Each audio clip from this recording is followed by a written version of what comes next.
The love of Christ, which passeth knowledge. The love of Christ in its sweetness, its fullness, its greatness, its faithfulness, passeth all human comprehension. Where shall language be found which shall describe his matchless, his unparalleled love towards the children of men? It is so vast and boundless that, as the swallow but skimmeth the water, and diveth not into its depths, so all descriptive words but touch the surface, while depths immeasurable lie beneath. Well might the poet say, O love, thou fathomless abyss. For this love of Christ is indeed measureless and fathomless. None can attain unto it. Before we can have any right idea of the love of Jesus, we must understand that his previous glory in its height of majesty and his incarnation upon the earth in all its depths of shame. But who can tell us the majesty of Christ? When he was enthroned in the highest heavens, he was very God of very God. By him were the heavens made, and all the host thereof. His own almighty arm upheld the spheres. The praises of cherubim and seraphim perpetually surrounded him. The full chorus of the hallelujahs of the universe unceasingly flowed to the foot of his throne. He reigned supreme above all his creatures, God over all, blessed forever.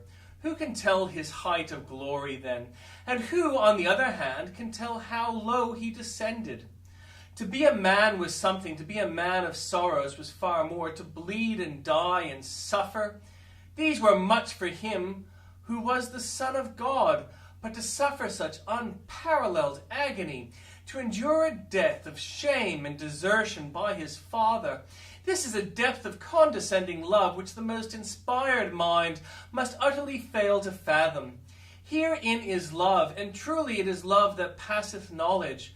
Oh, let this love fill our hearts with adoring gratitude and lead us to practical manifestations of its power. I will accept you with your sweet savor. The merits of our great Redeemer are as sweet savor to the Most High. Whether we speak of the active or passive righteousness of Christ, there is an equal fragrance. There was a sweet savor in his active life by which he honored the law of God and made every precept to glitter like a precious jewel in the pure setting of his own person. Such too was his passive obedience when he endured with unmurmuring submission hunger and thirst, cold and nakedness, and at length sweat great drops of blood in Gethsemane. Gave his back to the smiters and his cheeks to them that plucked out the hair, and was fastened to the cruel wood, that he might suffer the wrath of God in our behalf.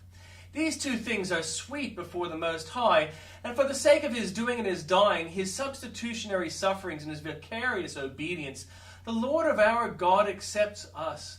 What a preciousness must there be in him to overcome our want of preciousness. What a sweet savor to put away our ill savor. What a cleansing power in his blood to take away sins such as ours. And what glory in his righteousness to make such unacceptable creatures to be accepted in the beloved. Mark, believer, how sure and unchanging must be our acceptance, since it is in him. Take care that you never doubt your acceptance in Jesus. You cannot be accepted without Christ, but when you have received his merit, you cannot be unaccepted. Notwithstanding all your doubts and fears and sins, Jehovah's gracious eye never looks upon you in anger, though he sees sin in you, in yourself. Yet when he looks at you through Christ, he sees no sin. You are always accepted in Christ, are always blessed and dear to the Father's heart. Therefore lift up a song, and as you see the smoking incense of the merit of savor coming up this evening before the sapphire throne, let the incense of your praise go up also.